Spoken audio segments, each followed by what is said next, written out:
బండ్రెడ్డి పక్కనుండి మాట్లాడుతుంటాను, ఎట్టా ఉండవు? ఏంది పక్కన నాకు ఈ గతి?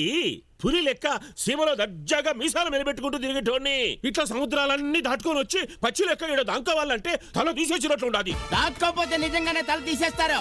మన అపోజిషన్ వేటకోవడంతో నిన్ను వేటాడడానికి తెగ తిరిగేస్తున్నారు. అయినా ఇలా అవుట్ ఆఫ్ ఫోకస్ లో దాక్కోవడం మన ఫ్యాక్టరీ కొత్త ఏం కాదు. నరసింహానాయుడు నుండి సమరసింహారెడ్డి దాకా, ఇంద్రసేనారెడ్డి నుండి ఆదికేశ్వరరెడ్డి దాకా ఇది కామనే. ఈడ ఉండలేకపోతానన్నా మన ఊరు వచ్చేస్తా. ఓర్ని సీమ భక్తి పాడుగాను. సీమ భక్తే పాటిమన్నా అంటైతే మన వాళ్ళు అందరూ ఉంటారు, ధైర్యం ఉంటాది. ఈడ ఒక్క ఉండలేక భయంతో ఒడుకు పుట్టి సస్తాండా. బండరెడ్డి